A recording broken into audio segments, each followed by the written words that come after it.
కొంచెం ఉండదు ఒక్క జోలు కూడా తగ్గదు సార్. నేను కూలి పని చేసుకుంటాను, ఎక్కడ అద్దెక్కడ పొలం కూడా లేదు. తెలుసు కదా ఎన్ని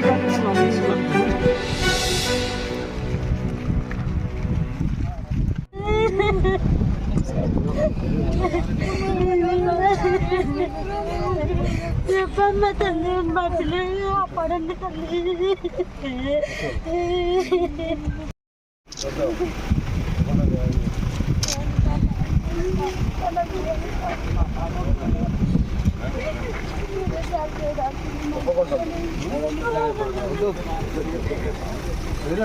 అందుకే వచ్చినారు.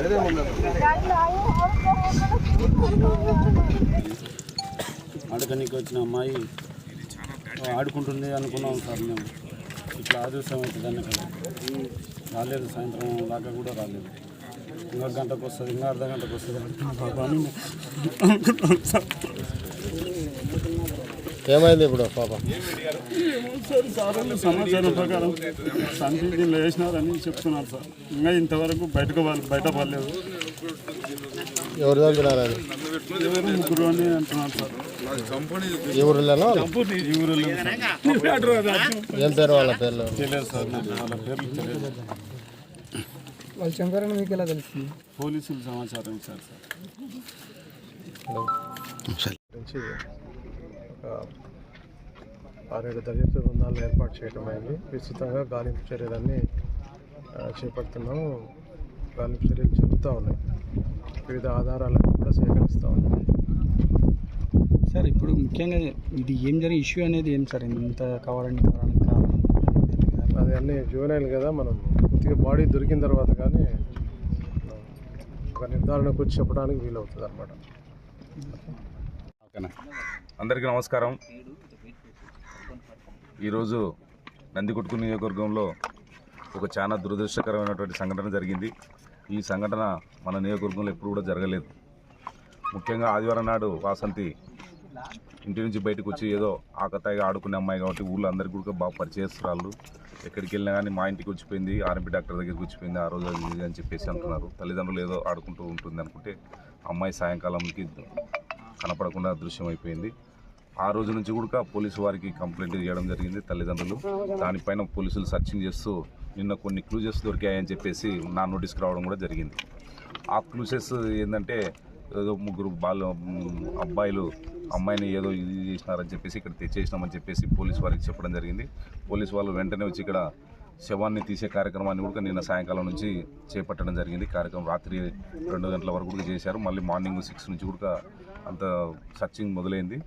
ఏదేమైనప్పటికీ ఇది చాలా దురదృష్టకరమైనటువంటి సంఘటన. మన నందికొట్కూరు నియోజకవర్గంలో ఎప్పుడు జరగలేదు ఇలాంటి ఘటన.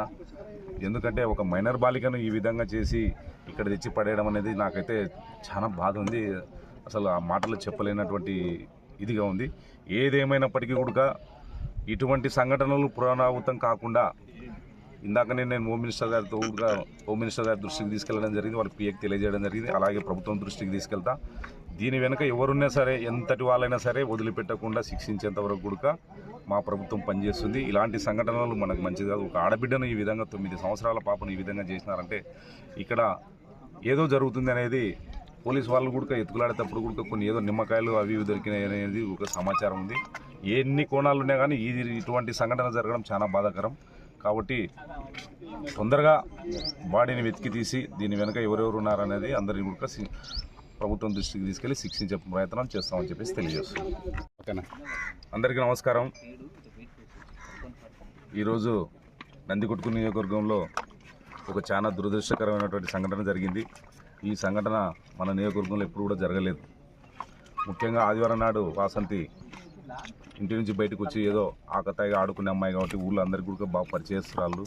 ఎక్కడికి వెళ్ళినా కానీ మా ఇంటికి వచ్చిపోయింది, ఆర్ఎంపీ డాక్టర్ దగ్గరికి వచ్చిపోయింది ఆ రోజు అది అని చెప్పేసి అంటున్నారు. తల్లిదండ్రులు ఏదో ఆడుకుంటూ ఉంటుంది అనుకుంటే అమ్మాయి సాయంకాలంకి కనపడకుండా దృశ్యం అయిపోయింది.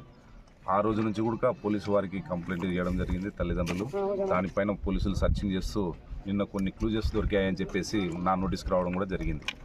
ఆ క్లూజెస్ ఏంటంటే ఏదో ముగ్గురు అబ్బాయిలు అమ్మాయిని ఏదో ఇది చేసినారని చెప్పేసి ఇక్కడ తెచ్చేసినామని చెప్పేసి పోలీసు వారికి చెప్పడం జరిగింది. పోలీసు వాళ్ళు వెంటనే వచ్చి ఇక్కడ శవాన్ని తీసే కార్యక్రమాన్ని కూడా నిన్న సాయంకాలం నుంచి చేపట్టడం జరిగింది. కార్యక్రమం రాత్రి 2 గంటల వరకు కూడా చేశారు. మళ్ళీ మార్నింగ్ 6 నుంచి కూడా అంత సర్చింగ్ మొదలైంది. ఏదేమైనప్పటికీ ఇది చాలా దురదృష్టకరమైనటువంటి సంఘటన. మన నందికొట్కూరు నియోజకవర్గంలో ఎప్పుడు జరగలేదు ఇలాంటి ఘటన. ఎందుకంటే ఒక మైనర్ బాలికను ఈ విధంగా చేసి ఇక్కడ తెచ్చి పడేయడం అనేది నాకైతే చాలా బాధ ఉంది. అసలు ఆ మాటలు చెప్పలేనటువంటి ఇదిగా ఉంది. ఏదేమైనప్పటికీ కూడా ఇటువంటి సంఘటనలు పునరావృతం కాకుండా ఇందాకనే నేను హోమ్ మినిస్టర్ గారి దృష్టికి తీసుకెళ్ళడం జరిగింది. వాళ్ళకి పిఏకి తెలియజేయడం జరిగింది. అలాగే ప్రభుత్వం దృష్టికి తీసుకెళ్తా.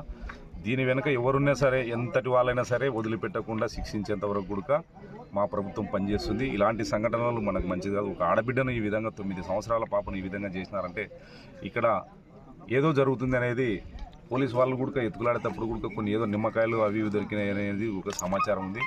ఎన్ని కోణాలు ఉన్నా కానీ ఇటువంటి సంఘటన జరగడం చాలా బాధాకరం. కాబట్టి తొందరగా బాడీని వెతికి తీసి దీని వెనుక ఎవరెవరు ఉన్నారనేది అందరినీ కూడా ప్రభుత్వం దృష్టికి తీసుకెళ్లి శిక్షించే ప్రయత్నం చేస్తామని చెప్పేసి తెలియజేస్తున్నాం.